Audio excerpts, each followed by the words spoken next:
Comece o dia bem informado com a equipe de jornalismo da Verde Vale FM. No ar, Jornal Verde Vale.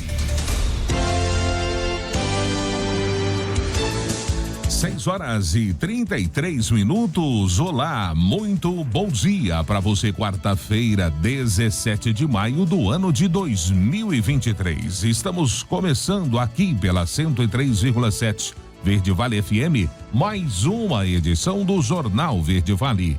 Comigo na bancada, Daliana Oliveira, muito bom dia. Muito bom dia para você, Wesley, bom dia para todo mundo, sejam bem-vindos à rádio número 1 da região. Começando agora então mais uma edição do Jornal Verde Vale, para você começar o dia sempre bem informado. Agora 6h34, confira os destaques das últimas 24 horas. Jornal Verde Vale.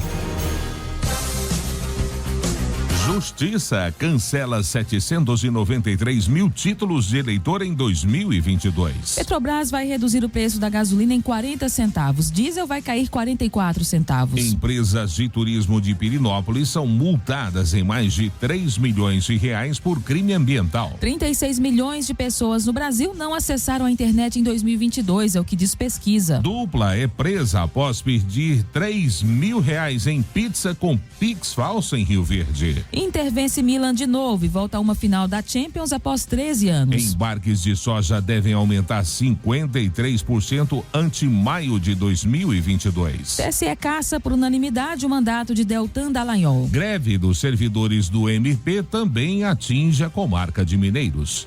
Os detalhes destas e outras notícias você vai conferir a partir de agora aqui no Jornal Verde Vale. A notícia em primeira mão. Jornal Verde Vale. Jornal Verde Vale. Verde Vale. Notícias do Brasil. 6h35. Sejam muito bem-vindos a mais uma edição do Jornal Verde Vale. A Justiça Eleitoral cancelou no ano passado 793.776 títulos no país. Entre os motivos estão falecimentos, sentença de autoridade judiciária, perda de direitos políticos, duplicidade e revisão do eleitorado.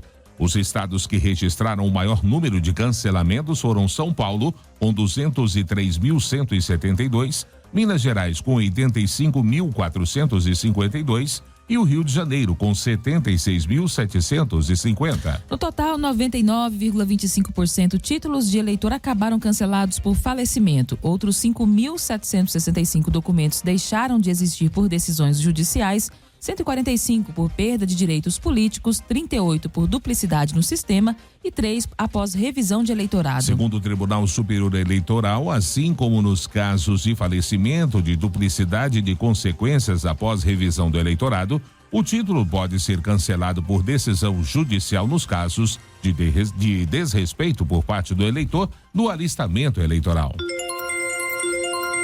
E a Petrobras anunciou ontem a redução dos preços médios da venda de gasolina e diesel para as distribuidoras. Os novos valores começam a valer a partir de hoje. Segundo a Petrobras, o valor da gasolina passará de R$ 3,18 para R$ 2,78 por litro, ou seja, haverá uma redução de 40 centavos. O preço médio ao consumidor final poderá atingir o valor de R$ 5,20 por litro. Já o litro do diesel passará de R$ 3,46 para R$ 3,02, o que corresponde a uma redução de 44 centavos. O preço médio ao consumidor final deve atingir o valor de R$ 5,18 por litro de diesel S10. As reduções ocorrem após o anúncio da nova política de preços para os combustíveis derivados do petróleo, como a gasolina e o diesel, e o fim do atual modelo de preço de paridade de importação, que vinculava as tarifas à flutuação do valor praticado no mercado internacional. E o TSE caça o mandato de Deltan Dallagnol. A matéria você confere com Wellington Mesquita. O Tribunal Superior Eleitoral cassou na noite desta terça-feira o mandato do deputado federal Deltan Dallagnol, do Podemos do Paraná, com base na lei da ficha limpa. Em ação contra o parlamentar, a Federação PT, PCdoB e PV argumentou que o então candidato, ex-coordenador da Força Tarefa da Lava Jato, não poderia concorrer às eleições de 2022 por causa de pendências de sindicâncias e reclamações administrativas no Conselho Nacional do Ministério Público. A decisão foi tomada por unanimidade. Todos os ministros da Corte Superior Eleitoral seguiram a posição do relator, o ministro Benedito Gonçalves, que considerou que Deltan pediu exoneração do cargo de procurador para evitar uma eventual punição administrativa. Ao proferir seu voto, o relator disse que Deltan agiu para fraudar a lei, uma vez que praticou de forma capciosa e deliberada uma série de atos para obstar processos administrativos disciplinares contra si. Pela decisão, os votos recebidos por Deltan serão destinados a seu partido. De acordo com o TSE, a decisão deve ser cumprida imediatamente. Deltan Dallagnol ainda poderá apresentar recurso ao próprio TSE e ao Supremo Tribunal Federal, mas já sem o mandato de deputado federal. Agência Rádio Web com informações de Brasília, Wellington Mesquita. Jornal Verde Vale. Notícias de Goiás. 6h39. E um homem de 44 anos foi morto a facadas após uma partida de sinuca em Santa Helena de Goiás, aqui na região sudoeste do estado. Segundo a polícia militar, um colega dele teria se irritado com a vítima após perder o jogo, que valia uma caixa de cerveja de R$50. Imagem das câmeras de segurança registraram o momento em que os dois envolvidos discutem em um bar. O fato aconteceu na tarde do domingo. O delegado que investiga o caso, Tiago Latorre, da Delegacia de Polícia Civil de Santa Helena de Goiás, afirma que até o momento o suspeito não foi localizado e que as equipes tentam encontrá-lo. O delegado afirmou ainda que até o momento teve acesso apenas às imagens das câmeras de segurança do local. Já foi intimado testemunhas e aguarda elas virem até a delegacia para prestar o depoimento. O investigador destacou ainda que a Polícia Civil realiza diligências para localizar o suspeito, que é considerado foragido. E em uma operação realizada entre os dias 4 e 12 de maio, a Secretaria Estadual do Meio Ambiente e Desenvolvimento Sustentável de Goiás multou 18 empreendimentos turísticos de Pirinópolis por infrações ambientais, como desmatamento ilegal e parcelamento irregular do solo. Os autos de infração, conforme a SEMAD, totalizam R$2.700.000. A pasta informou que o objetivo da operação, batizada de Sueneripe Pirineus, ao contrário, foi o de verificar se empreendimentos turísticos que usam recursos naturais estão com a licença ambiental regularizada. No entanto, durante a ação, os fiscais flagraram várias violações à legislação ambiental, entre elas o parcelamento do solo e supressão de vegetação para delimitação de lote. Uma das empresas foi multada em R$601.000 por conta da falta de licença para funcionamento. Já outra foi alvo de um auto de infração no valor de R$61.000 por suprimir vegetação. Exportações do agro goiano ultrapassam $1 bilhão em abril. A matéria você confere com Juliana Carnevale. As vendas externas de produtos do agronegócio goiano somaram, em abril, $1 bilhão e $100.000 em valor e 1.800.000 toneladas em volume. Os dados divulgados pelo Ministério da Agricultura e Pecuária mostram que o complexo soja respondeu por 80,1% do faturamento com as exportações do agro no período. As carnes ocuparam o segundo lugar da lista, com $137,5 milhões, sendo que a carne bovina liderou o segmento, seguida pela carne de frango. Em abril, o complexo sucroalcooleiro também foi destaque nas vendas externas do agro estadual, ficando na terceira posição, com $36,8 em faturamento.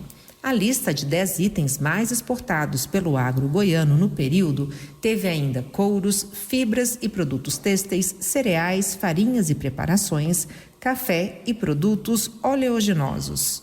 De Goiânia, Juliana Carnevale, da agência Cora de Notícias. Jornal Verde Vale. Esportes. 6h42. E depois de 13 anos, a Inter de Milão está de volta a uma final da Champions League. Nesta terça-feira, no San Siro, a equipe comandada por Simone Inzaghi venceu o Milan novamente, desta vez por 1-0, e assegurou vaga na decisão no dia 10 de junho. O Lautaro Martinez marcou o gol da partida com assistência de Lukaku, que saiu do banco no segundo tempo. Manchester City e Real Madrid se enfrentam nesta quarta-feira, às 16 horas, na Inglaterra, para decidirem a outra vaga na final. Na ida, ficaram no 1-1 no Santiago Bernabéu. A Inter, que foi para o jogo de ontem com a vantagem de 2 gols sobre o maior rival, não chegava a uma decisão dessa temporada desde 2009 e 2010, quando comandada por José Mourinho, bateu o Bayern de Munique. O presidente do Superior Tribunal de Justiça Desportiva, Otávio Noronha, determinou a suspensão preventiva por 30 dias de 8 jogadores envolvidos na Operação Penalidade Máxima do Ministério Público de Goiás. A decisão vem no dia seguinte do pedido da Procuradoria do STJD. Até a decisão da noite desta terça-feira ainda não havia impedimento para eles serem relacionados para as partidas ou entrarem em campo. Dos 8 na lista do STJD, 6 jogadores também foram denunciados pelo próprio Ministério Público. O zagueiro Kevin Lomonaco do Bragantino e o lateral Moraes confessaram ao Ministério Público que fizeram um acordo e se tornaram testemunha do caso. Mas isso não os livrou de ter a suspensão preventiva pedida pela Procuradoria do STJD. Jornal Verde Vale. Agronegócios. 6h44 e as exportações brasileiras de soja em grão deverão ficar em 15.755.000 toneladas em maio, conforme levantamento semanal da Associação Nacional dos Exportadores de Cereais. Em maio do ano passado, os embarques ficaram em 10.268.000 toneladas. Assim, a estimativa atual mostra uma elevação de 53,4% nos envios do grão. Em abril, o país embarcou 13,96 milhões de toneladas. Na semana encerrada no dia 13 de maio, o Brasil exportou 3,055 milhões de toneladas. Para o período entre 14 e 20 de maio, a ANEC indica envios de 3,91 milhões de toneladas. Para o farelo de soja, a previsão é de embarques de 2.602.000 toneladas em maio. No mesmo mês do ano passado, o total exportado foi de 1.888.000 toneladas, registrando-se assim um aumento de 37,8%. Já em abril ficou em 1,74 milhão de toneladas. Na semana passada, as exportações totalizaram 475.220 toneladas e a previsão para essa semana é de 538.359 toneladas. A notícia em primeira mão. Jornal Verde Vale. Agora, na Verde Vale, os comentários de Alexandre Garcia. Bom dia. A grande novidade hoje é o novo preço da gasolina, menos 12%, do diesel, menos 12%, do gás de cozinha, menos 21%. Vamos ver se as contas da Petrobras resistem a isso. Claro que, como pagador de combustível, eu estou satisfeito, mas não sei se mantém a nossa estatal, que passou a dar lucro depois que entrou na avaliação técnica sem interferência política do governo. Agora parece que a autonomia da Petrobras foi para as cucuís, né? Começar que era um senador do PT que tinha acabado o mandato, que foi nomeado para presidente da Petrobras, portanto está lá para exercer a política do governo e do PT dentro da Petrobras. Que perigo, né? Perigo que a gente... Eu não estou dizendo isso inventando história, né? Porque eu vi isso, todos nós vimos, durante as investigações da Lava Jato. Mas o Jean Paul Prats, presidente da Petrobras, já foi chamado pelo senador Alessandro Vieira, do PSDB de Sergipe, para explicar como é que vai funcionar isso, né? Nos desligamos da paridade internacional. Os compradores de ações da Petrobras gostaram, foram atrás, a procura forçou uma alta de 3%, 5% até, né? É bom lembrar que 36% estão com o governo de ações e 21% com aqueles fundos americanos, né? E tem aí uns 750 mil acionistas brasileiros. Mas, enfim, o que a gente está vendo é que foi embora a autonomia da Petrobras. No governo Bolsonaro era a maior discussão manter a autonomia da Petrobras. Foi o que aconteceu. Agora foi embora, né? Como no tempo de Dilma, os preços eram preços políticos, demagogicamente políticos, de política populista. Enfim, e também pode ser um artifício para forçar o Banco Central a baixar a Selic, porque vai baixar a inflação com o preço do combustível baixando. E aí, o que o Banco Central vai dizer? Outra coisa é os investidores investiram em renda fixa. E aí, alterou a expectativa da renda fixa, pode alterar, se alterar os juros. Então está tudo isso em jogo. A outra questão aí que a gente está vendo, Tribunal Regional Federal de Porto Alegre, da 4ª Região Federal, que é um tribunal revisor e a 2ª instância, cancelou uma decisão do juiz de Curitiba, aquele juiz Ápio, Eduardo Ápio, que substituiu o Sérgio Moro, e que aliviou o Sérgio Cabral em 14 anos e 2 meses, dizendo que não, isso é uma sentença do Sérgio Moro, o Sérgio Moro é suspeito. Qual é a suspeita do Sérgio Moro? De ter conversado com o Dallagnol. Gente, vocês já viram algum juiz não conversar com o Ministério Público e com o advogado de defesa? Já viram? Onde isso? Em Marte? Porque aqui não. Aqui todo juiz conversa. E há necessidade dessa conversa, é óbvio. Mas esse foi o pecado de Sérgio Moro e do Dallagnol também. Incrível. Mas só que o desembargador Thompson Flores não caiu nessa. Disse, não, que anular a sentença por quê? Não, de jeito nenhum.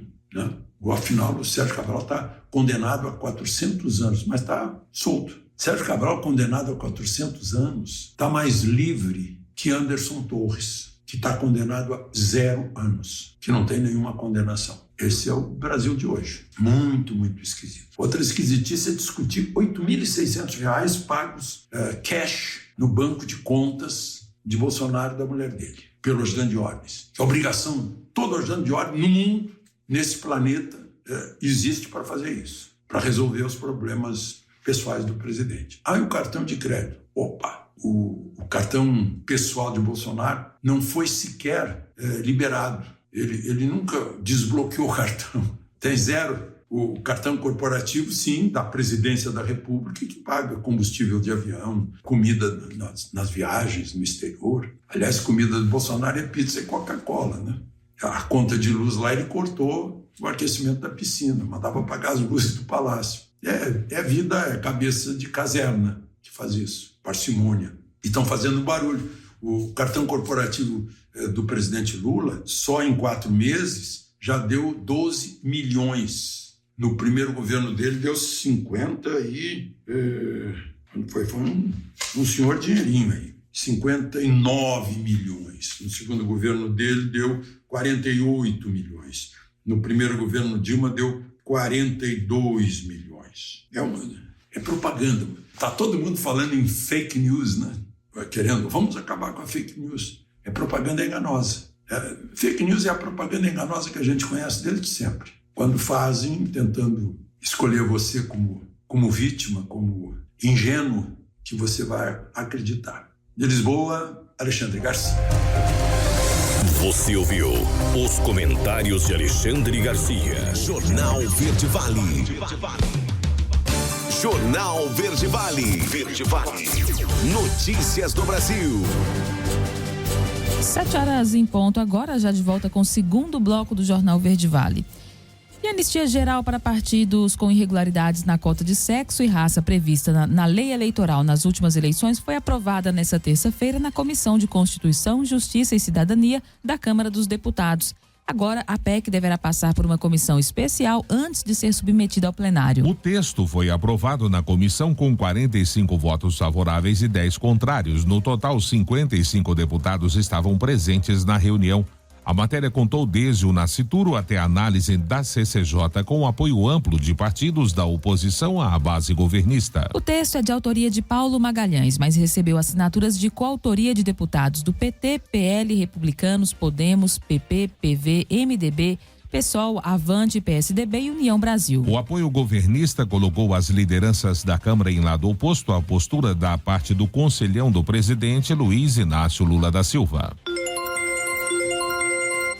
7h01. E o Palácio do Planalto prometeu ao presidente da Câmara, Arthur Lira, desistir da medida provisória e enviar a regulamentação do mercado de apostas esportivas por meio de um projeto de lei com urgência constitucional. A promessa foi feita por integrantes da ala política do governo Lula e se dá em meio ao embate entre Lira e o presidente do Senado, Rodrigo Pacheco, sobre o rito de tramitação das medidas no Congresso Nacional. De um lado, Pacheco quer retomar o rito anterior ao da pandemia da Covid-19, por meio da qual as MPs começavam a ser analisadas em comissões mistas formadas por deputados e senadores. Já Lira defende manter o rito de tramitação que vigorava durante durante a pandemia, no qual as medidas provisórias eram apreciadas diretamente no plenário, começando pela Câmara. 7h02 e a Receita Federal e Polícia Federal combatem fraude fiscal em 4 estados aqui no Brasil. A matéria é de Janine Gaspar. A Polícia Federal e a Receita Federal deflagraram nesta terça-feira a Operação Galten para desarticular organização criminosa dedicada a fraudes fiscais com atuação no Rio Grande do Sul, Santa Catarina, Paraná e São Paulo. A ação mobilizou 280 policiais federais e servidores da Receita Federal para a execução de 59 mandados de busca e apreensão e de ordens judiciais expedidas pela Justiça Federal para bloqueio de imóveis, contas bancárias e arrecadação de bens que venham a ser identificados em poder da organização criminosa. Por meio do cruzamento de dados e uso de informações de inteligência, a Receita detectou indícios de que empresas inexistentes emitiam notas fiscais falsas destinadas a um grupo de empresas que atuam na cadeia de sucatas. O auditor fiscal da Receita Federal, Marcelo Izaguirre, estima o valor envolvido nas fraudes e aponta uma outra frente das ações criminosas. Essa fraude ela envolveu transações de 4 bilhões de reais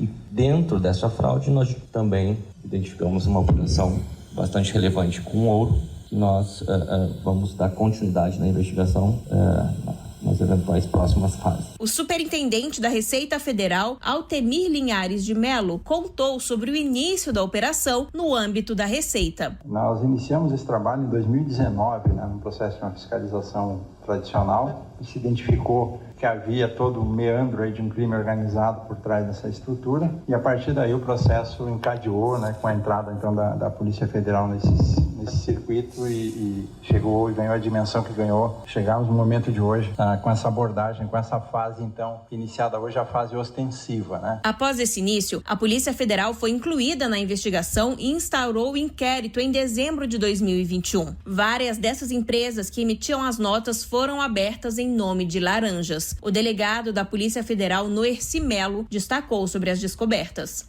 As investigações foram avançando e apontando para a existência de uma série de crimes de fraude documental, sonegação fiscal, organização criminosa, entre outros crimes que a gente está investigando. Há suspeitas de que essas transações possam estar relacionadas também à lavagem de dinheiro e extração ilegal de minérios. Dos 59 mandados, 18 foram em 3 cidades do Rio Grande do Sul, 22 em 11 cidades de Santa Catarina, um mandado no Paraná e 18 em 3 cidades de São Paulo. Reportagem Janine Gaspar. Jornal Verde Vale. Notícias de Goiás. 7h05. E um avião dos bombeiros sofreu pane durante o pouso no aeroporto de Rio Verde, aqui no sudoeste goiano, nessa terça-feira. A aeronave havia partido de Goiânia para fazer um resgate aeromédico de uma criança de 1 ano e 5 meses que havia sido diagnosticada com pneumonia bacteriana. Segundo o Corpo de Bombeiros, estavam na aeronave 2 bombeiros, sendo um piloto e um copiloto, um médico e uma enfermeira do Serviço de Atendimento Móvel de Urgência, o SAMU. Os bombeiros informaram que todos os que estavam dentro do avião estão bem, sem ferimentos. Com o incidente, a criança que seria transportada para Uruaçu permanece internada em Rio Verde. Ainda de acordo com os bombeiros, o problema no trem de pouso da aeronave foi verificado durante o procedimento de descida. Segundo a corporação, as autoridades investigam as circunstâncias que levaram ao incidente, uma vez que a aeronave estaria com a manutenção em dia. E a segunda fase da Operação Cisa Fraus prendeu em Morrinhos, nesta terça-feira, suspeitos de atrapalhar em investigações da Polícia Civil de Goiás. A investigação apura o desvio milionário de recursos do Imposto sobre Transmissão de Bens Imóveis, o ITBI, desde 2022. A primeira fase da investigação foi desencadeada no dia 3 de maio. Foram cumpridos 4 mandados de busca e apreensão em residências, um mandado de busca e apreensão em um cartório de registro e notas de Morrinhos e um mandado de prisão preventiva. De acordo com a Polícia Civil, após a análise do material apreendido, foi constatado que os membros da associação criminosa estavam agindo para atrapalhar as investigações. Segundo a corporação, os envolvidos mantinham contato com as testemunhas do caso, com o objetivo de comprar o silêncio delas. Nessa segunda fase da operação, o Ministério Público concedeu 2 mandados de prisão preventiva contra um ex-dirigente cartorário e um servidor público municipal, por ajudarem os envolvidos a se esquivar da responsabilidade criminal da investigação. A auditoria feita pela Prefeitura Municipal de Morrinhos constatou que os impostos do ITBI não entraram nas contas municipais, o que acabou gerando um prejuízo aos cofres da Prefeitura, que supera o valor de 3 milhões de reais. E o estado de Goiás aumenta de 89% o transplante de órgãos. Os detalhes desse levantamento você confere com Juliana Carnevale. A Secretaria de Estado da Saúde de Goiás registrou aumento de 89% no número de transplantes de órgãos e de tecidos de janeiro a abril deste ano, em comparação com o mesmo período do ano passado. O total de transplantes de órgãos e tecidos subiu de 137 para 259 do primeiro quadrimestre de 2022 para o mesmo período de 2023. Foram realizados 193 transplantes de córneas, 50 de rins e 12 de medula. Houve ainda 2 transplantes de músculo esquelético e 2 de fígado. O número de doadores também apresentou avanço no primeiro quadrimestre de 2023, com um total de 29, o que representa aumento de 52,6% em relação aos 19 doadores do período anterior. Houve também incremento dos órgãos captados, com 64 rins, 13 fígados e 285 córneas. No Brasil, para uma pessoa ser doadora de órgão, basta que ela avise a família. Pode ser em uma conversa, pelas redes sociais, e-mail, mensagem de texto ou WhatsApp. Qualquer meio de comunicação é válido. E para ser doador de medula óssea, é preciso cadastrar-se no Hemocentro mais próximo de casa. De Goiânia, Juliana Carnevale, da agência Cora de Notícias. Jornal Verde Vale. Esportes. 7h09. E o Santos anunciou nesta terça-feira a suspensão do contrato do zagueiro Eduardo Bauerman. O jogador é réu na Operação Penalidade Máxima 2 e investiga o envolvimento de jogadores e apostadores em um esquema de manipulação de resultados em jogos do futebol brasileiro. O clube fez o anúncio em seu site oficial. De acordo com a nota, o Santos informou que, diante dos fatos relacionados à Operação Penalidade Máxima 2, o clube suspendeu preventivamente o contrato de trabalho do atleta Eduardo Gabriel dos Santos Bauerman, que vai permanecer afastado de suas atividades. Após a divulgação e repercussão desse caso, o time já havia afastado Bauerman de suas atividades.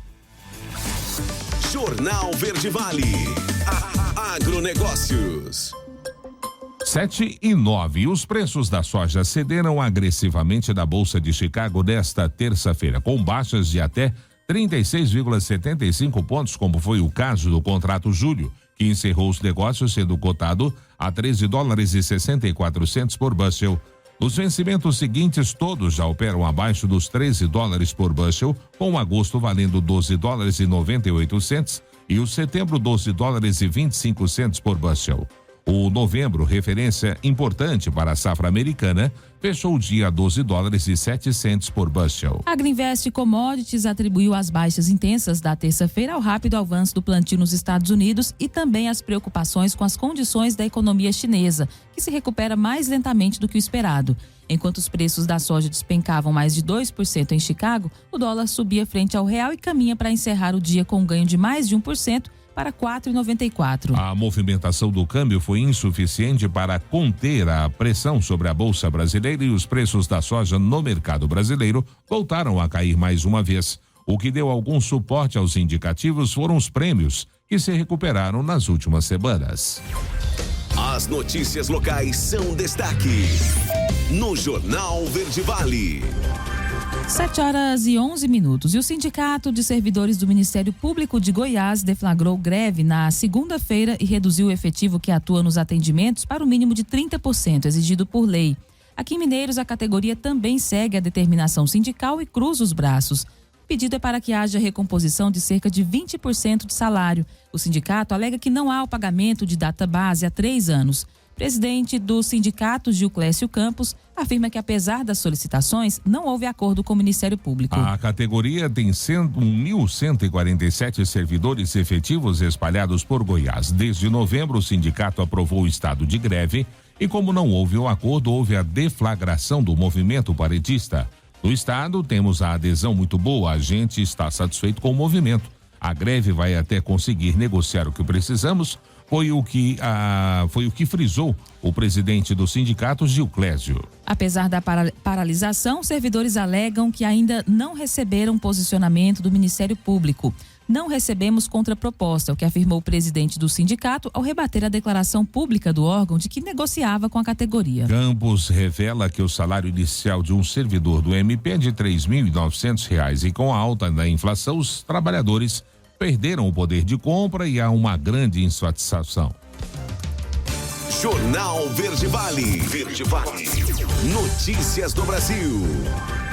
7h13. Municípios enfrentam dificuldades com desabastecimento de remédios em farmácias. Sofia Stein traz os detalhes nessa matéria. Mais de 3.300 municípios enfrentam o desabastecimento de medicamentos em farmácias municipais, afetando tanto áreas remotas quanto grandes centros urbanos. A falta de estoque é generalizada e vai desde medicamentos básicos a especializados. É o que aponta o estudo realizado pela Confederação Nacional de Municípios, CNM, realizado ao longo do ano de 2022. Esse estudo consolidou dados de 3.360 municípios e confirmou problemas com o desabastecimento em 82% deles. A coordenadora do Programa de Saúde do Instituto Brasileiro de Defesa do Consumidor, IDEC, Ana Carolina Navarrete, aponta que as causas do desabastecimento de remédios podem estar relacionadas tanto à produção quanto à aquisição e distribuição desses medicamentos. Quando a gente fala de produção, que são as causas relacionadas à fabricação de medicamento, a primeira questão que a gente precisa falar é sobre a falta que a gente tem hoje no Brasil de uma política estruturada de fortalecimento do complexo econômico industrial da saúde, que é o conjunto de indústrias, fabricantes, distribuidores, química fina, enfim, que trabalha para produzir medicamento no Brasil. O presidente da Frente Parlamentar pelos Pequenos e Médios Municípios, deputado federal Mário Heringer, expõe que quando as pessoas não conseguem acesso aos medicamentos pelo poder público, elas precisam comprar o medicamento, o que reflete nas despesas diárias, diminuindo o dinheiro para comida, moradia e outras atividades. A médio e longo prazo, precisamos de investir mais em ciência e tecnologia, precisamos de incentivar pesquisas relacionadas à indústria farmacêutica, qualificar e patrocinar treinamento de pessoal. O investimento na produção nacional é fundamental para melhorar os preços e ampliar a margem de negociação. Uma boa gestão na área da saúde é um outro caminho a ser percorrido. De acordo com o estudo, dos 3.360 municípios que participaram da pesquisa, 1.392 optaram por compras emergenciais como solução de curto prazo, o que pode impactar negativamente o processo licitatório. Por outro lado, 1.249 gestões decidiram não adotar essa estratégia. Reportagem Sofia Stein. A notícia em primeira mão. Jornal Verde Vale. Jornal Verde Vale. Notícias do Brasil. 7h18, já de volta com o Jornal Verde Vale aqui pela Verde Vale FM, uma emissora do Sistema Verde Vale de Comunicação. Olha, cerca de 36 milhões de pessoas não acessaram a internet no Brasil no ano passado. O número representa 19% da população com 10 anos ou mais, índice que permaneceu estável na comparação com 2021. Entre as 149 milhões de pessoas que usaram a internet no ano passado, 142 milhões acessaram a rede todos os dias ou quase todos os dias. Os dados foram apresentados na terça-feira na pesquisa TIC Domicílios, realizada pelo Centro Regional de Estudos para Desenvolvimento da Sociedade da Informação. A pesquisa foi realizada de junho a outubro do ano passado por meio de entrevistas face a face com uma amostra de 20.688 pessoas e 23.292 domicílios. O levantamento indica, por exemplo, que 15 milhões de domicílios não tinham acesso à internet no ano passado. E o Google anunciou nesta terça-feira que vai excluir, a partir do dia 1º de dezembro desse ano, contas da plataforma que estão há 2 anos ou mais sem uso.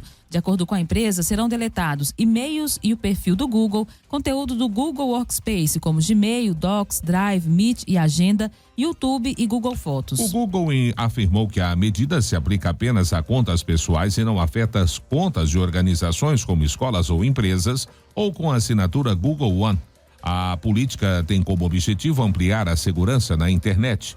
Conforme o Google, contas abandonadas são vulneráveis e, uma vez comprometidas, podem ser usadas por agentes mal intencionados para diversas ações, desde o roubo de identidade até a disseminação de spam. Para a exclusão das contas inativas, o Google explicou que vai adotar uma abordagem em fases, começando com contas que foram criadas e nunca mais foram usadas. Segundo a empresa, antes de excluir uma conta, serão enviadas várias notificações ao longo dos meses anteriores à exclusão, tanto para o endereço de e-mail da conta, quanto para o e-mail de recuperação, caso tenha sido fornecido. E Núcleo oferece apoio a vítimas de violência doméstica e familiar. Rodrigo Freitas chega com os detalhes nessa reportagem.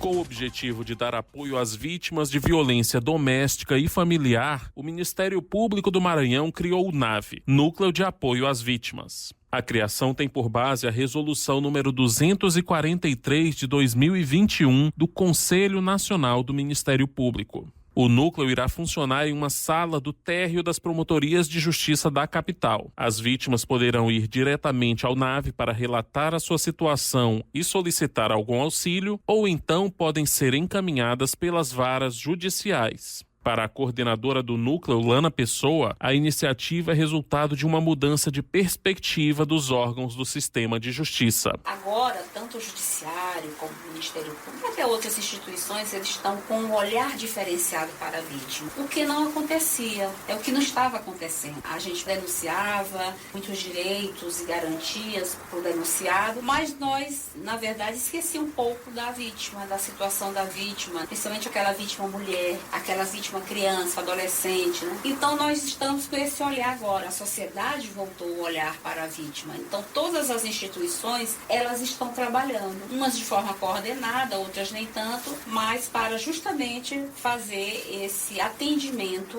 esse apoio a essas vítimas de crime. O núcleo atuará em 3 frentes, como explica a promotora de justiça Lana Pessoa. O núcleo de apoio às vítimas, ele vai trabalhar em 3 eixos: no apoio jurídico, no apoio psicológico e no apoio social. Então, nós vamos trabalhar tanto nessa questão de proteger, de dar apoio às vítimas na questão psicológica, mas também, ao mesmo tempo, ajudá-las a encontrar muitas vezes que elas não têm informação sobre os seus direitos na sociedade. Nós sabemos que as mulheres têm muitos direitos, mas muitas vezes eles não são requeridos porque elas não têm conhecimento. Entre os resultados esperados estão facilitar o acesso à informação sobre o direito das vítimas e canais de acolhimento, humanizar o atendimento à vítima, trazer efetividade na proteção dos seus direitos e capacitar a rede de atendimento para aprimorar a sua atuação e evitar a revitimização no âmbito institucional.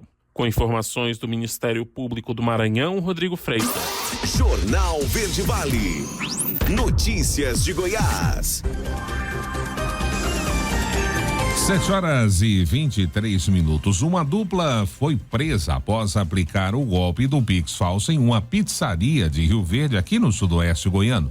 Segundo a Guarda Municipal, os golpistas pediam as pizzas e colocavam endereços diferentes. Durante o pagamento, eles modificavam o comprovante pelo computador e enviavam para a pizzaria. O prejuízo foi de mais de R$3.000. O crime aconteceu no domingo, na Avenida Presidente Vargas. O dono da pizzaria informou que só percebeu que caiu no golpe quando abriu a conta bancária e viu que estava faltando dinheiro. O homem chamou a polícia, que foi até a pizzaria, onde havia um novo pedido de pizza feito pelos golpistas. A guarnição foi ao local e encontrou 5 pessoas usando drogas e comendo as pizzas. Conforme os agentes, o entregador da pizzaria reconheceu os suspeitos. 3 menores de idade foram levados para a delegacia, ouvidos e liberados. Já os 2 adultos foram atuados em flagrante, sem fiança, e devem responder por estelionato. E o governador Ronaldo Caiado entregou 59 novos ônibus escolares a 54 municípios goianos na manhã de ontem, em evento no Centro de Convenções de Anápolis. Caiado também anunciou durante a entrega de veículos a entrega de 410 mil chips com internet para auxiliar os alunos goianos em pesquisas escolares e a universalização da educação, além de 28 mil tablets para quem não tem o aparelho celular. Os recursos para a aquisição de ônibus são provenientes de emendas parlamentares da bancada goiana no Congresso Nacional. Ao todo, 20 milhões de reais foram destinados para a compra, que vai beneficiar estudantes das redes estadual e municipal de ensino. Cada veículo tem capacidade para transportar até 59 estudantes sentados e são equipados com dispositivo de embarque e desembarque para pessoas com deficiência. Essa é a segunda entrega de ônibus escolares realizada neste ano. A primeira foi em março, quando 36 novos veículos foram entregues a prefeitos de 35 municípios goianos. 7h25 e o pagamento da quinta parcela do IPVA deste ano vai até o próximo dia 26 de maio. Juliana Carnevale traz os detalhes. A Secretaria da Economia alerta o contribuinte que parcelou o IPVA 2023 para o vencimento da quinta parcela do imposto. O pagamento começou nesta segunda, dia 15, e vai até o dia 26 de maio, de acordo com o número final da placa do veículo. Para evitar transtorno, a Secretaria disponibiliza em seu site a tabela com o calendário completo de pagamento do IPVA. O endereço eletrônico é www.economia.go.gov.br. O IPVA dos veículos com finais de placa 1 e 2 pode ser quitado em até 9 parcelas. O calendário prevê que o pagamento do imposto para os veículos de placas final 3 até 0 pode ser feito em 10 parcelas. Com o prazo alongado de pagamento do tributo, a data limite para quitar o IPVA à vista em parcela única, o que inclui o licenciamento anual do Detran, ocorrerá de setembro a outubro deste ano. De Goiânia, Juliana Carnevale, da agência Cora de Notícias. Jornal Verde Vale. Esportes. 7h27, as oitavas de final da Copa do Brasil deste ano começaram ontem, terça-feira, com o Clássico Carioca no Rio de Janeiro. Outros 7 jogos dos jogos de ida serão disputados hoje. As partidas dessa fase estão marcadas para as semanas de 16 a 31 de maio. Hoje, quarta-feira, teremos Palmeiras e Fortaleza, Santos e Bahia, Grêmio e Cruzeiro, Sport São Paulo, América Mineiro e Internacional, Atlético Paranaense, Botafogo e Atlético Mineiro e Corinthians. América Mineiro, Bahia, Botafogo, Grêmio e Santos permanecem desde a primeira fase. Apenas o Paysandu, campeão da Copa Verde, acabou eliminado. Entre os times que entraram na terceira fase, parou no Fluminense. E por falar em Fluminense, ontem tivemos o Clássico Carioca e a equipe do tricolor das Laranjeiras acabou segurando o empate com o Flamengo, mesmo com um jogador a menos. Daniela Esperon é quem traz os detalhes da partida. No jogo que abriu as oitavas de final da Copa do Brasil, nada de gols. 0-0 para Flamengo e Fluminense no Maracanã. Para o tricolor, esse resultado foi exaltado, já que Felipe Melo foi expulso no início do segundo tempo. E o Fluminense jogou praticamente um tempo inteiro com um a menos. Graças à eficiência defensiva, o tricolor conseguiu segurar esse empate, como revelou o técnico Fernando Diniz. Demonstração assim, de organização defensiva, de entrega, e não abriu mão do jeito de jogar. Depois que a gente saiu jogando com a menos lá de trás e chegou à frente com condição de finalizar, tivemos algumas chances de marcar gol também. E o Flamengo praticamente viveu dos chutes de fora da área, alguns, eles tinham bons chutadores. Na realidade, a gente tinha a estratégia de tirar os chutes mais perigosos. Os chutes muito de longe é muito difícil o Fábio tomar um gol de longa distância. Conseguimos travar a maioria dos cruzamentos perigosos, chamar a área bem preenchida. Então a gente teve uma organização defensiva de fato excelente no segundo tempo, que garantiu um ótimo resultado devido às circunstâncias do jogo. O jogo da volta entre Flamengo e Fluminense vai acontecer no dia 1º de junho, também no Maracanã. E nesta quarta tem o restante dos jogos das oitavas. Tem Grêmio e Cruzeiro na Arena, Sport São Paulo na Ilha do Retiro, Atlético Mineiro e Corinthians no Mineirão. E esse jogo o Galo vai embalado. Ele vem de vitória no Campeonato Brasileiro e vai contar com o apoio da massa dentro do estádio, como comenta o goleiro Everson. Dá moral pra quarta-feira, aproxima mais ainda o torcedor pra gente, com certeza na quarta-feira, apesar de 2 dias assim direto, o ingresso a gente sabe que é caro, eu sempre bato nessa tecla aqui, mas com certeza o torcedor vai vir, vai nos apoiar para que a gente possa fazer essa sinergia maravilhosa, o torcedor nos apoiando de fora para dentro e nós de dentro para fora fazendo eles nos incentivarem para que a gente possa buscar a vitória. Diante de um grande adversário também, sabemos que é um mata-mata, então é de suma importância uma vitória aqui dentro da nossa casa. Completam os jogos de ida das oitavas da Copa do Brasil, América Mineiro Internacional no Independência, Atlético Paranaense e Botafogo na Arena da Baixada, Santos e Bahia na Vila e Palmeiras e Fortaleza no Allianz Parque. Agência Rádio Web com informações da Copa do Brasil, Daniela Esperon. Jornal Verde Vale. Agronegócios.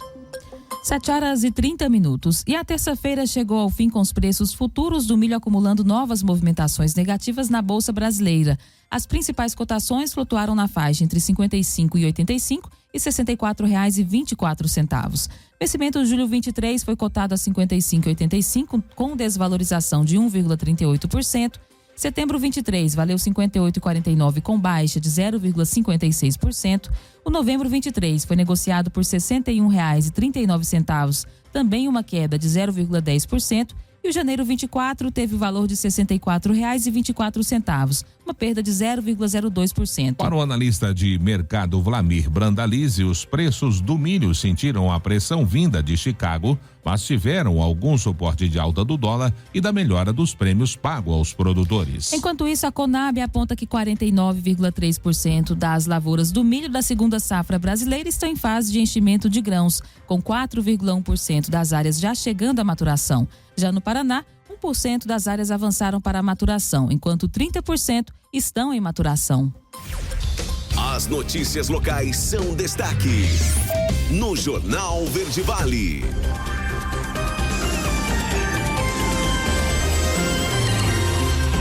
Agora 7h31, bom dia. No ar, né? Estamos agora com as informações locais aqui da cidade de Mineiros. Nós temos informações do Corpo de Bombeiros, também, né, informações aí da Polícia Militar e também da Polícia Civil de nossa cidade. Nós tivemos aí 24 horas, já posso adiantar, de relativa tranquilidade, né, sem muitas ocorrências de maior relevância de acordo com a classificação das autoridades. Jornal Verde Vale. Bombeiros. Ao Corpo de Bombeiros foram 16 atendimentos nas últimas 24 horas. Destes 16, 11 foram ocorrências de ações preventivas. Também tivemos uma queda, uma emergência clínica e um incêndio em residência. O destaque ficou para essa ocorrência de incêndio em residência. Ontem, por volta de 8h40 da noite, a equipe foi até a rua Vilmondes Alves de Souza, lá no Jardim das Perubeiras, para atender esse incêndio em residência. Ao chegar no local, o fogo já havia se propagado e consumido todo o barraco de madeirite. Havia somente a proprietária dentro aí do barraco e ela, ao iniciar das chamas, saiu do local, não se ferindo. Realizou então aí a contenção das chamas, né, no que sobrou aí deste barraco que era construído de madeirite. Então foi registrado esse incêndio em edificação urbana lá no Jardim das Perubeiras, como destaque do Corpo de Bombeiros. 7h33. No Jornal Verde Vale. Ocorrências policiais. Vamos agora para a área policial. Aqui de Mineiros nós tivemos diversas ocorrências sendo registradas. A gente já começa ainda com o rescaldo do fim de semana. Ocorrências de estelionato, esta registrada pela Delegacia de Polícia, onde a vítima, ela relatou que foi informada pelo proprietário de uma casa onde mora, de aluguel, que a mesma deveria deixar, pois ele precisaria do imóvel, né? Após passada a notícia, ela disse que não teria condições de abandonar a residência sem outro lugar previamente achado para morar. O dono da casa, onde ela mora, precisaria deixar e disse, né, que havia achado uma kitnet, né, para que a mesma pudesse alugar e passou o contato aí deste responsável. Ela entrou em contato com o mesmo, que dizia, aí falou um nome, né, e apresentou a oferta e o lugar onde ela poderia morar. Porém, ela teria que pagar R$550 adiantado para garantir a sua vaga no imóvel. a quantia paga via Pix. Deixou de entrar em contato com a vítima e a bloqueou, né, em todos os meios de comunicação. A mesma nunca chegou a conhecer o imóvel. Foi indicado aí pelo atual proprietário da casa onde ela mora, né? E posteriormente, não sei se ele achou esse anúncio aí no Facebook, repassou para ela, enfim. Mas ela acabou passando o Pix adiantado, ou seja, agora está com 2 problemas, né? Sem um dinheiro para alugar uma nova casa e tendo que sair aí da casa onde ela mora, tendo em vista que o proprietário solicitou a sua saída. Legalmente falando, ela tem prazos, né, para poder sair. Não é de hoje para amanhã, né? Então, caso ela se sinta coagida, nesse sentido, ela pode procurar a justiça. Ela tem prazo, sim, para poder sair dessa residência. Não é assim, eu preciso da casa amanhã e a pessoa tem que sair, né? Exatamente. E assim, mesmo que não haja um contrato, a lei ela prevê um prazo mínimo aí de 30 dias para que essa pessoa possa se programar, né? Justamente procurar uma nova residência e tudo mais. E nesse caso, ficou uma situação complicada porque a gente não sabe o que aconteceu, né? Esse inquilino indicou uma residência, tá tendo muita situação de golpe pela internet de casas para aluguel, aonde na realidade essas casas não existem, as pessoas estão ali aplicando golpes. Nesse mesmo modelo, eles pedem um valor ali como sinal para garantir o aluguel do imóvel, e na realidade aquele imóvel ou não existe ou não está disponível para aluguel e a pessoa está apenas ali tentando aplicar um golpe. Então, são 2 alertas, né, em um só. Fica aí o alerta em relação a essas casas de aluguel, também para venda, que está tendo muito golpe aqui na nossa cidade no Facebook, e também o alerta com relação a essa situação aí do próprio dela ter esse prazo de 30 dias para poder se programar antes de sair da residência. Bom, tivemos ainda uma outra de injúria e ameaça registrada. Essa daqui é o seguinte: a vítima, ela diz que teve um relacionamento aí com o indivíduo, né, por um tempo, e cerca de 7 anos, e nos últimos 5 anos tinha ficado complicada a situação. Ele é usuário de drogas, também alcoólatra, né? E aí ela resolveu separar. E tá morando aqui na cidade de Mineiros há quase 7 meses. E, de acordo com ela, recebeu uma mensagem via áudio, via WhatsApp, ofendendo a inquilina, né? Xingando, né? Ameaçando, dizendo para ela tomar cuidado que ele não tava de brincadeira. O indivíduo ficou irritado após a filha aí do casal ter dito aí pro pai biológico, né, que o papai dela, se referindo ao padrasto, teria dado aí um presente para ela, né, e teme por sua segurança e deseja medidas protetivas de urgência para que este indivíduo permaneça distante dela.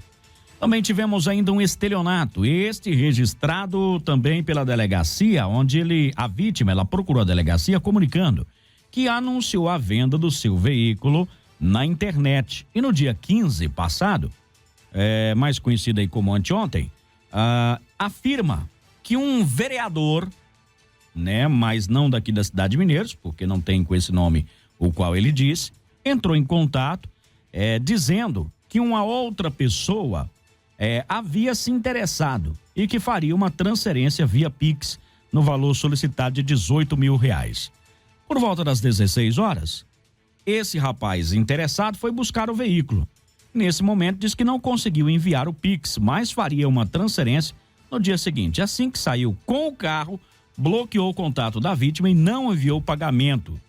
O intermediário da venda informou a vítima, né, que esse rapaz e o veículo se encontram na cidade de Perolândia.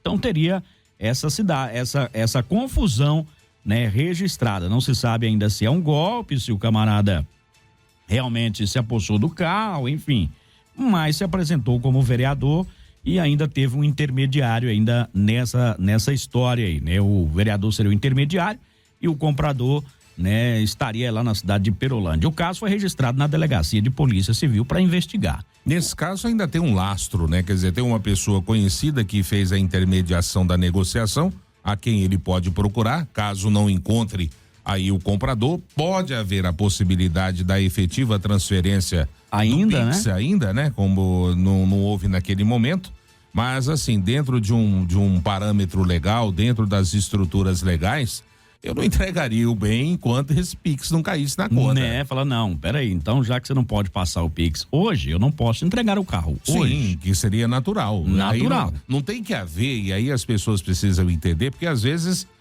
se caso o golpe for, há aquele apelo, né, mas você não confia? Tô aqui, ué, o fulano de tal me indicou, enfim. Mas olha, negócios à parte, né? Negócio é tudo certinho, tudo no escrito, pagamento para cá, bem para lá. Quer dizer, não tem esse negócio de confiança, porque veio dali, é da família tal. Eu acho que quando se trata de negócio é bom fazer tudo conforme o figurino. Ainda tivemos outro estelionato. Na delegacia de polícia, a vítima, ela afirma que contratou os serviços aí de um rapaz ainda no dia 29 de abril do ano passado. Fez um pagamento via Pix de 5.300, sendo 1.500 o adiantamento e uma prestação do serviço, né, de uma prestação de serviço e o restante da negociação anteriores. Posteriormente, enviou outra transferência de 300 e que o rapaz havia pedido aí para gastar ali com a filha, comprar alguma coisa. O camarada adiantou, né, e não realizou o serviço. Diversas vezes teve aí que ser cobrado e até agora nada do serviço ficar pronto. Ou seja, o camarada pagou e não recebeu o serviço de volta e procurou a delegacia. Nesse caso, Jota, eu acho que devia ser igual obra pública, né? Faz a licitação, a empresa ganha, mas você vai recebendo conforme você entrega o serviço. Não se paga de imediato toda a obra licitada. Na verdade, você vai ali, você fez 30% do serviço, você recebe os 30%. E assim sucessivamente. Acho que deveria ter esse critério também para não haver esses dissabores posteriormente. E o camarada agora está sem o serviço e sem o dinheiro também. Certamente o outro que recebeu já gastou, já está trabalhando em outro lugar e aí já vira aquela bola de neve. Ainda tivemos um crime de trânsito registrado também. Olha essa situação, hein? A polícia foi solicitada por uma equipe da Companhia de Policiamento Especializado a um reforço via telefone, diz que estava no endereço e havia abordado o condutor aí de um carro, 29 anos, seu veículo Gol estava alterado e apresentava sinais de embriaguez. Informou que havia sido solicitado aí pela vítima, né, uma outra mulher, que haviam terminado há 15 dias, porém, a mesma vem sofrendo diversas ameaças de morte. O ex-companheiro havia ido até a residência dele, né, e ameaçou e ainda de enforcá-la. Testemunhas teriam presenciado o fato, não respeitando o filho, inclusive, pequeno, né? E aí virou essa confusão e ele recusou a fazer o teste do bafômetro, né, por estar em visível estado de embriaguez, de acordo com a polícia. Não possuía CNH, foi feita a retenção do veículo no pátio, notificações encaminhado. Diante dos fatos, determinou a lavratura do auto de prisão em flagrante, aí em desfavor desse rapaz aí por embriaguez ao volante também. Tivemos uma chamada em atendimento onde uma equipe da polícia foi averiguar um suposto ataque de cachorro a transeuntes ali no Divino Espírito Santo. Deparou com as vítimas, 1, 2, 3, que relataram o seguinte fato, que estavam caminhando pela rua São Sebastião quando foram atacados por 2 cachorros da raça Pitbull e que conseguiram escapar aí do interior de uma residência onde estava fechado os cachorros, né? As vítimas sofreram cortes nas mãos e também no peito. Uma mulher se identificou como dona dos animais, prestou socorro juntamente aí com o pai e deslocaram com as vítimas até a unidade hospitalar. Um dos rapazes aí não teve interesse em representar, né? Todos foram orientados aí. Ainda bem que neste caso houve ali o escape dos cachorros, né? Mas os proprietários, de acordo com a polícia, prestaram ali atendimento às vítimas até então, né? Socorrendo ali o pessoal. Fica o alerta também, né? Já que esse caso aconteceu, não só para esses proprietários, como para os demais proprietários, e não precisa ser especificamente da raça Pitbull, qualquer cachorro, né? De grande porte principalmente, tem que ter esse cuidado, né? Desse cachorro, desse animal não sair à rua desacompanhado dos donos, porque às vezes pode se deparar com uma situação como essa e, obviamente, levando em consideração os autores e atores dessa ação, provavelmente poderia haver aí uma tragédia maior, como já aconteceu aqui em Mineiros, de casos de ataque de pitbull a transeuntes aqui nas ruas da cidade. Então, todo cuidado é pouco. Quem cria esses animais dentro dos seus quintais aí, dos seus estabelecimentos comerciais, tem que ter todo o cuidado do mundo para que esses animais não escapem e ataquem pessoas nas ruas. 7h44. Vamos a um acidente de trânsito. Este aconteceu ali na 15 com a 6ª Avenida, no centro da cidade. De acordo com informações recebidas pela polícia, havia acontecido um acidente e eles foram até o local. Encontrou aí um rapaz deitado no chão, aguardando atendimento aí pelo corpo de bombeiros. Né, várias pessoas ao redor da vítima, no momento em que a equipe indagou, né, quem eram os envolvidos aí no acidente, e testemunhas disseram que foram um Palio de cor branca, repassaram a placa, que teria arrancado bruscamente, né, e atravessado ali a avenida, não respeitando a sinalização e atingindo aí o rapaz. Os envolvidos, né, a polícia então iniciou o acompanhamento aí pelo centro da cidade. Inclusive o veículo teria cometido diversas infrações, como furar a sinalização vermelha no semáforo ali do Samaritano, avançou vários sinais de pare, o veículo em fuga só parou ali na ponte da Rua 10, já ali para o setor José de Oliveira Martins, Boa Vista, aquela região ali. O motorista, ao parar o carro ali na ponte, ele saltou do carro e dá-lhe o pé. Correu pro mato ali nas margens do córrego. Fugiu. Só que ele deixou para trás documentação, aparelho celular, carteira de trabalho, o documento, né?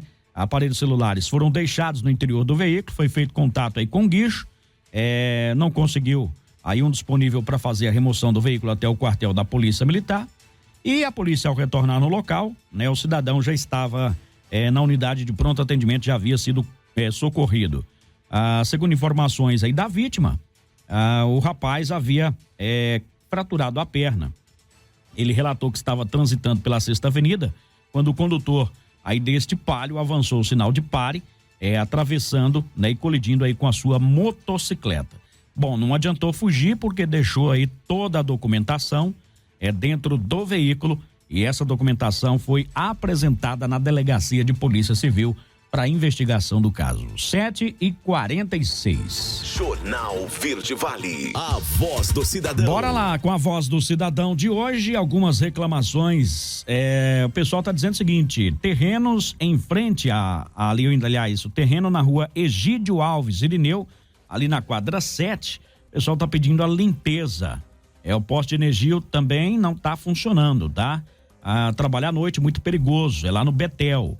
Várias vezes tive que rodar o quarteirão para entrar aqui na minha casa, pois sai pessoas desses terrenos. Solar Betel, Rua Egídio Alves Irineu, quadra 7, lote 6. Então, além da limpeza dos terrenos, ainda tem a troca de lâmpada nos postes por lá. Tô recebendo aqui algumas informações. Ontem, inclusive, você me mandou uma foto e um áudio, né, de um motociclista, um mototaxista, na realidade, que se envolveu num acidente, se embaraçou em fios de internet, e estão me contando aqui que, inclusive, ele teve aí um ferimento grave, né, em um dos dedos da mão.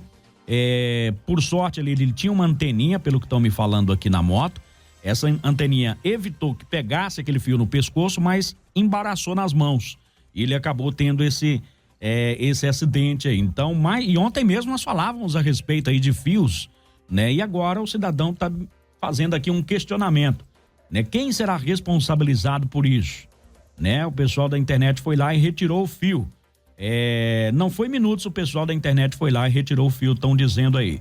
Bom, agora, né, aí tem que haver uma ação judicial, neste caso, contra a operadora, né? Seja de internet ou telefonia, não sei aí qual mas foi lá e retirou o fio, ou seja, sabe que o fio era dela, então, já que teve alguém que foi lá e retirou. Agora uma ação, né, judicial deve ser feita aí, caso haja interesse por parte da vítima também. Para verificação, obviamente, de qual é essa empresa, né, que presta esse serviço, estava com esse fio dessa forma lá, de uma forma que podia atingir as pessoas. Ontem também, Jota, eu recebi ligação de duas empresas que prestam esse tipo de serviço, e a indagação era o seguinte: as pessoas dizendo dessas empresas assim, que eles tomam conhecimento que às vezes o fio está na altura adequada, de forma adequada, porém passam os caminhões, né, que acabam por embolar esses fios, trazer esses fios assim para uma superfície que deixa perigo aí para as pessoas que estão transitando, principalmente de bicicleta, motocicleta principalmente.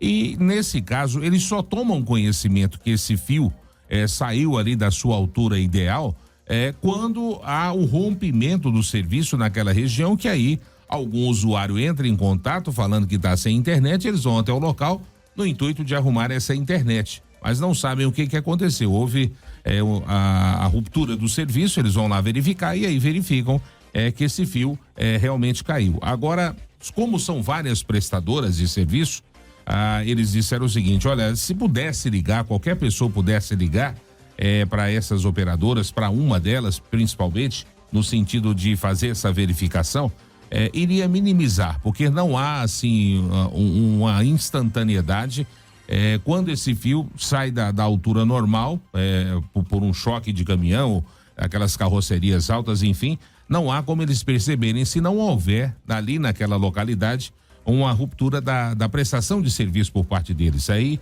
alguém que é cliente entra em contato e eles vão lá para ver por que o serviço não está chegando, e só então eles tomam conhecimento que esse fio está mais baixo. Eu me recordo aqui que há um tempo atrás, conversando com o prefeito Aleomar aqui no Verde Vale Recebe, ele disse que um projeto de lei do executivo estava sendo preparado no sentido de ser enviado à Câmara para que houvesse aqui em Mineiros então uma uniformização desses fios que são colocados, tanto de telefonia quanto de internet.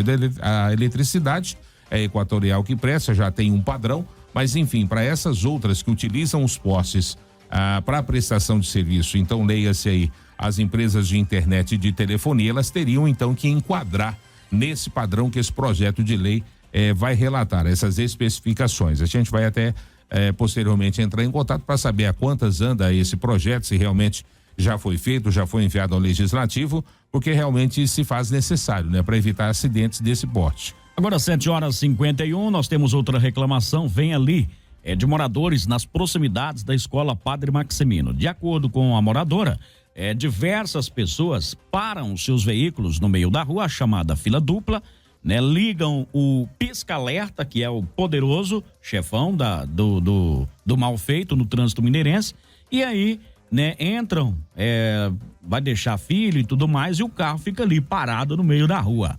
Então ela pede uma fiscalização por parte da Superintendência Municipal de Trânsito, principalmente horários de entrada e saída aí de alunos naquela região também, né? A escola fica lá no bairro Divino Espírito Santo, quase divisa ali com o Parque São José. Estão pedindo essa atenção por lá. Olha, para fazer esse tipo de trabalho teria que quintuplicar a quantidade de funcionários da SMT para colocar 2 pelo menos na porta de cada escola, porque é recorrente e a falta de educação dos pais é uma coisa alarmante, dando mau exemplo para os próprios filhos, porque saem atrasados de casa, tem que deixar o filho na escola e todo mundo chega no mesmo momento. E quer deixar na portinha, E o né? interessante, né? Eu conversando outro dia, fizemos um Verde Vale Recebe, falando sobre com SMT, falando sobre essas situações, muitas multas são emitidas, né?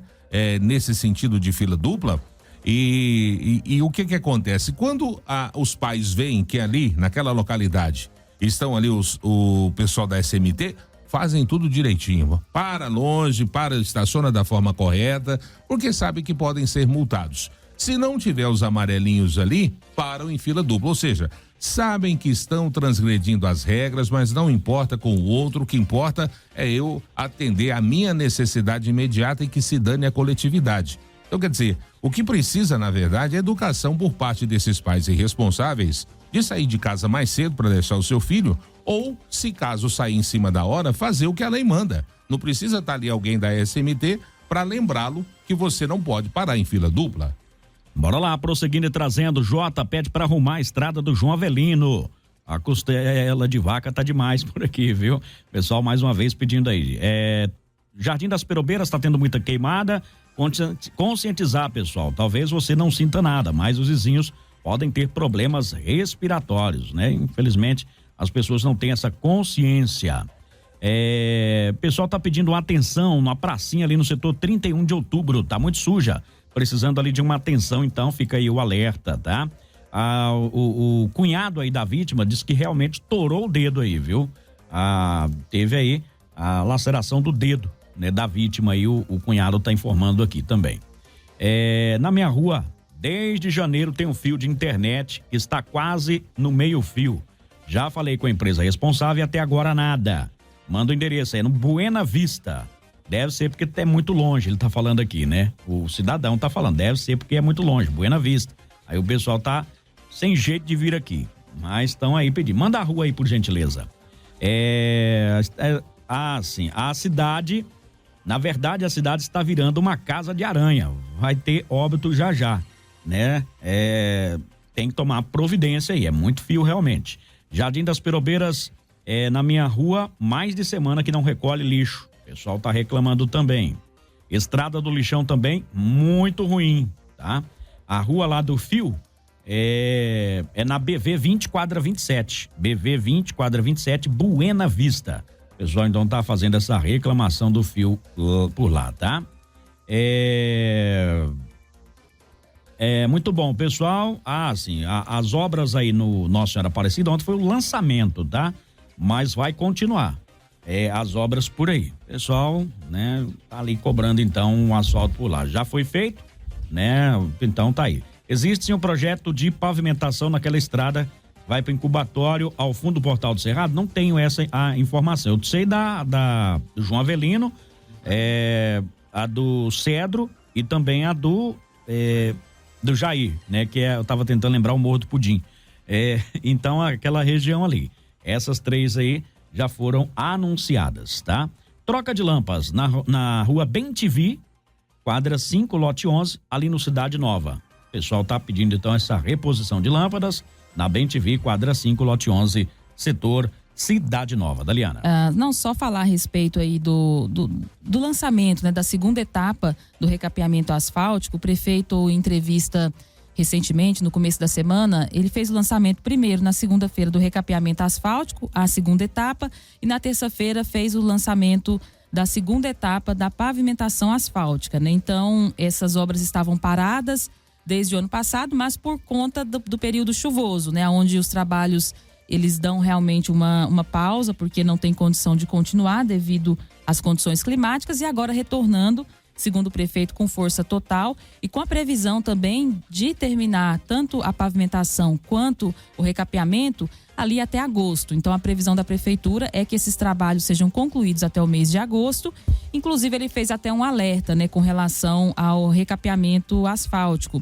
Porque a sinalização horizontal, ela é momentaneamente apagada durante esse processo. Então as pessoas têm que ter uma atenção justamente no trânsito, para evitar ali acidentes, porque é aquela história, né? Acho que todo mundo lembra, o ano passado teve vários acidentes em função disso, porque a sinalização horizontal, ela fica apagada e só fica vertical. Então tem que ter uma atenção redobrada, né? Chegou ali na esquina, parar, mesmo que não tenha ali a sinalização horizontal indicando, você para, espera, aguarda, né? Para ver o que está acontecendo ali no trânsito, para evitar os acidentes. Então ele fez esse alerta com relação à segurança no trânsito e fica aí então esse aviso. Até agosto a prefeitura deseja terminar então essas obras, tanto de recapeamento quanto de pavimentação asfáltica. Vamos lá. O pessoal tá dizendo aqui, Estrada do Lixão, a prefeitura passa constantemente por lá, dá uma ajeitada.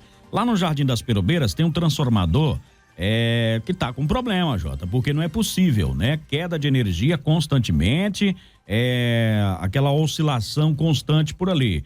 Não adianta mandar áudio, viu, pessoal? Tem que digitar aí. O cidadão tá me mandando aqui ele tirou a foto da casa dele, o mato do lado do terreno, tá fazendo sombra na casa, Wesley. Eu vi aqui, é uma sombra, tá por cima do telhado. Capim colonhão tá viçoso.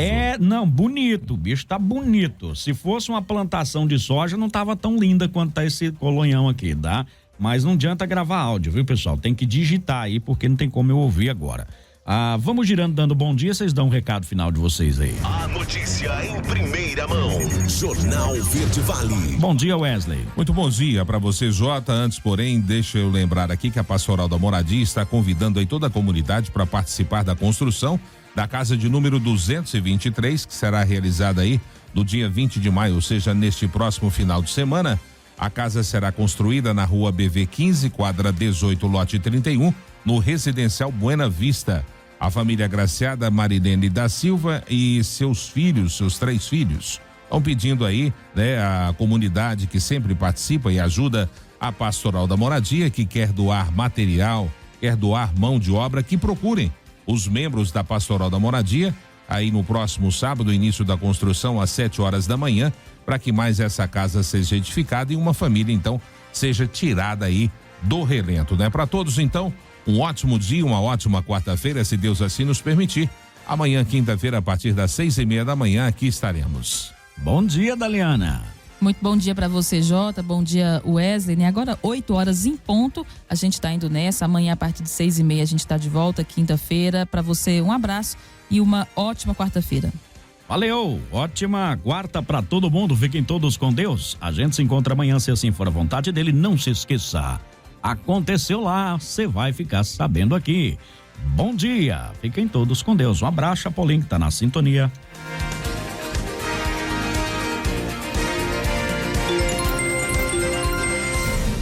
A Verde Vale apresentou Jornal Verde Vale. Jornal Verde Vale.